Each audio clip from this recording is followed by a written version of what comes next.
Hi, I'm a Mac. And I'm a PC. Oh no, somebody killed PC.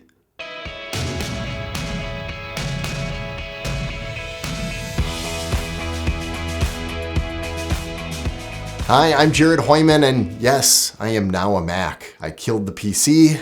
I'm no longer part of that world. I am. I keep one around, chained up in the basement, laughing at it, and then I let it out once in a while, but then I chain it back up.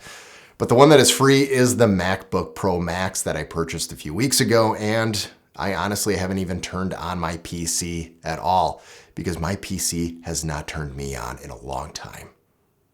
Different story, different time. Let's talk about the Mac. So after a few weeks of working with the MacBook Pro and doing some video editing, my experience has told me that I need to tell you all that if you're a video editor, even a photo editor, but in this case, video editor, you really should consider switching from PC to Mac. It has changed my life completely. I've been PC my entire life, and now I can't see myself going back. So today I'm going to talk about 5 reasons why video editors should switch from PC to Mac. But before we do, if you haven't already, please subscribe and like because you know you're going to like the video. Number 5, it just works.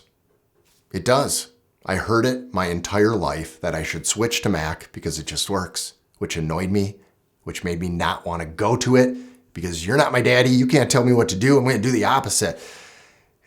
But my daddy was right in this case. It does just work. It is pretty awesome.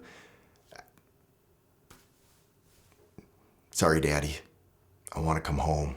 When you plug in a peripheral, it knows the hardware well. But Jared, Windows does the same thing. It understands the peripheral that it's plugged into.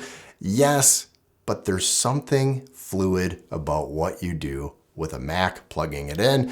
For example, when you map a drive that's in a network on a PC, there's always these weird issues. You have to give it a drive letter, like letter K or J or whatever you want to give it.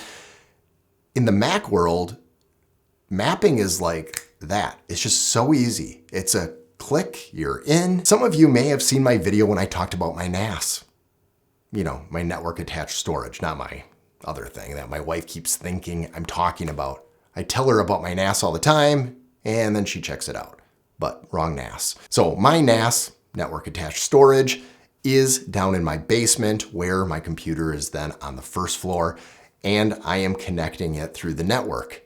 With a PC, connecting it, you have to map that drive. It gets annoying. With a Mac, it maps it easy. It keeps it in there. I have not had any issues. There is a big difference when it comes to network mapping, when it comes to a Mac compared to a PC, and I love it. The apps seem a lot more organized on the operating system of a Mac than it does in a Windows. I feel like I'm not getting stuff lost all over the place. It just works. Who knew? Number 4, battery.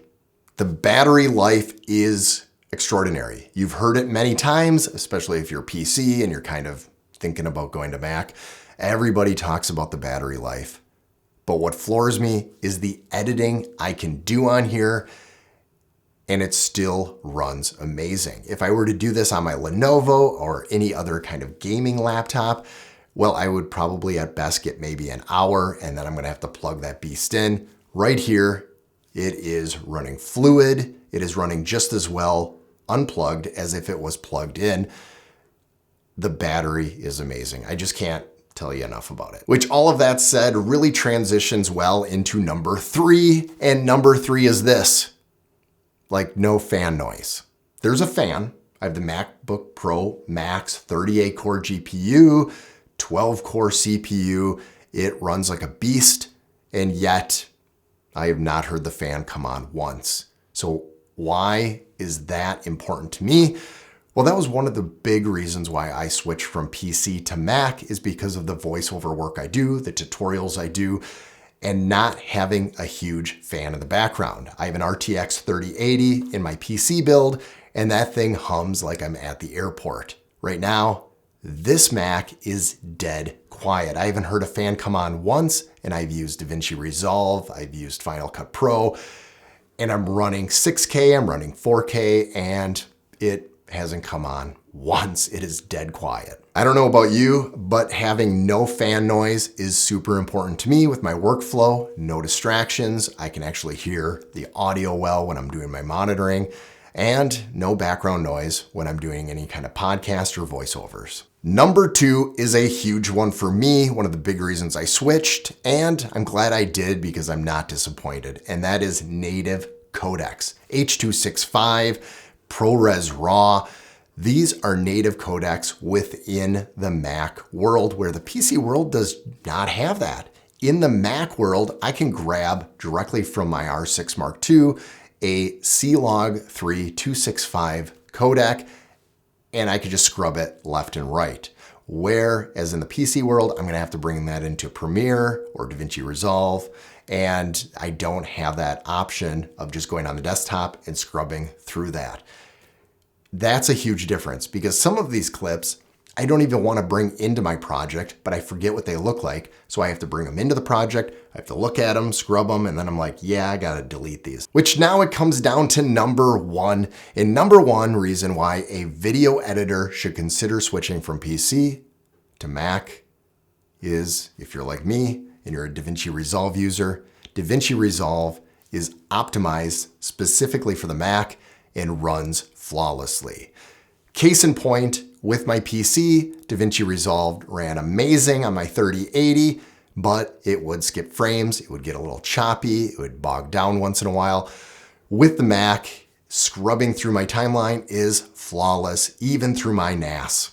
And that's wireless editing right there. I am going through a wireless 6E mesh when I'm doing my wireless connection, which is about 200 megabits per second transfer rate, and it's still flawless with my scrubbing and my editing, and I'm still outputting at about 120 to 170 frames per second with these projects, and that's in C-Log3. That is impressive. Now, if you are a Mac user or looking at going into Mac, you have the opportunity to have another video editing software that is professional and doesn't require a subscription like Premiere Pro, and that is Final Cut Pro. Now, Final Cut Pro is new to me. I did purchase it. It is $300, but it's a one-time purchase and you're done.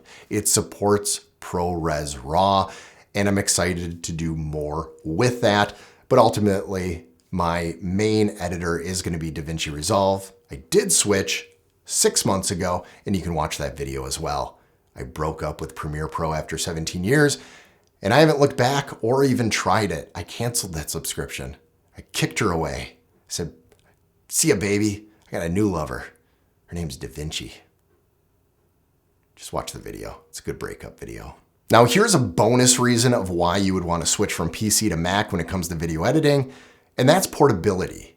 Portability in today's age is huge, and the fact that I can video edit high-end 6K or 8K raw video footage on this without the fans heating up on a battery, without it being plugged in anywhere I want, is huge.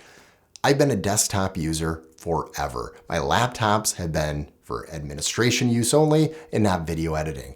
In this case, I have gotten rid of every kind of desktop I have used, and I am now using the MacBook Pro Max as my main computer, which is amazing. There is no reason to ever have a desktop when it comes to video editing. If you're a Mac user, you've got the portability and it's nice. I wouldn't even consider getting a Mac Studio at this point unless it really gives you a ton of offers in the next generation that's gonna be coming out maybe later this year. So is PC dead? Yeah, I killed it. You saw the beginning of the video. But will it remain dead? Can it be resurrected? Possibly. If they offer some native codecs, if they make amazing chips, I think there's possibilities out there. But right now, it doesn't look good for them. So we are at the point of the video where, well, you guys get sad because it's over. But there's other videos that you may not have watched or want to rewatch, and they're right over here. Google tells you to watch those videos. They know you. They know you better than you know you. It's true. They told me to tell you that.